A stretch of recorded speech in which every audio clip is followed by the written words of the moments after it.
What's up, FP leaders? How are you doing? Here with our special guest, Matt Grimes and Brycey and Breyer. All right, goodbye, Brycey and Breyer. Love you guys.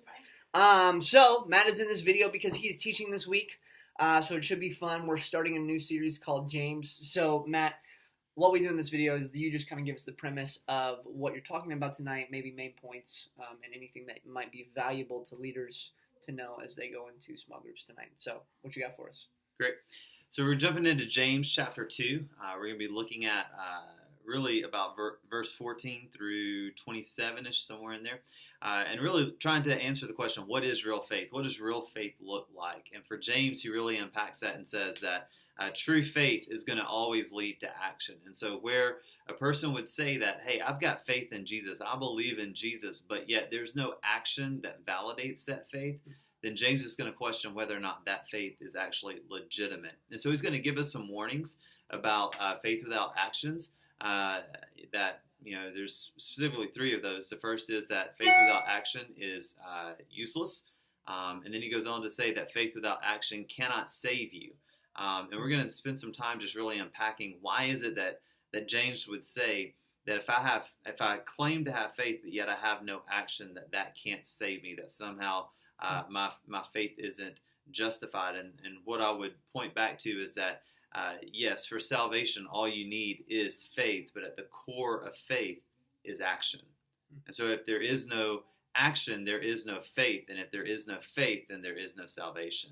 And so really tonight, where we're going to drive this home and kind of park the bus and really land it with kids is, hey, where do you stand?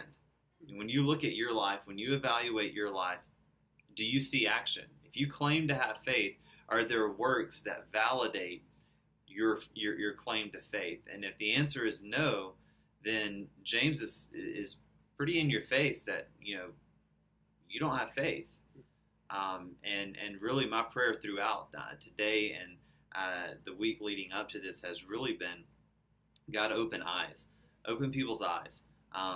If Jesus can give us a clear warning in Matthew that, hey, at judgment, I'm going to separate the sheep from the goats, and there are going to be people who say, but didn't we heal people in your name? Didn't we preach in your name? Didn't we cast out demons in your name? And yet Jesus can look at them and say, depart from me, for I never knew you. Those were people who believed that they were saved. They believed that they had faith. There was no action. And so they didn't have faith. And so my prayer is, God, open eyes today so that we don't have to stand before you at the judgment day and have our eyes open to the truth. And so pray that for your kids and be ready as you go into small group.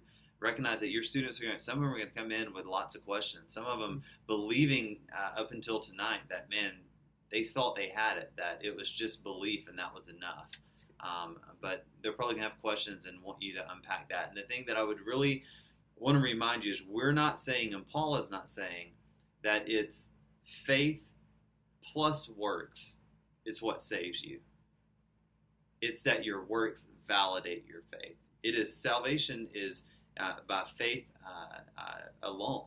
Paul tells us, Ephesians 2:8, salvation comes by faith alone and not based on any work, so that none of us have a reason to boast. It's truly through faith alone. That is what saves you, but that is the starting point. Faith originates there, but it's validated and proven through the works that we do. That's good. Yeah. So obviously going to be a super awesome night. I'm very excited. Do me a favor. If you as a leader don't sit with your kids, sit with your kids and begin to model how to sit and listen in a service. I print out notes every single week. And I don't know that many of them use them. Tonight is a great night to take notes. And for you as a leader to model how to take notes and to listen to a message, especially the one like this, is going to be huge. And the reality of the summer is that it's our core kids, and this is a cool conversation that we get to have with them. So I'm excited for Matt. Hey, listen, don't forget tonight is Sonic Takeover, so it's going to be fun. I've had a couple questions.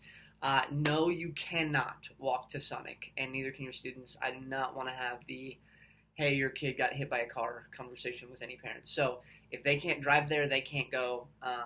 Middle school leaders, you guys can go right after the service, and high school will head over there after. So that'll be fun. And then this Sunday is the pool party. More info on that tonight in the leader meeting. Love you guys. See you tonight. Bye.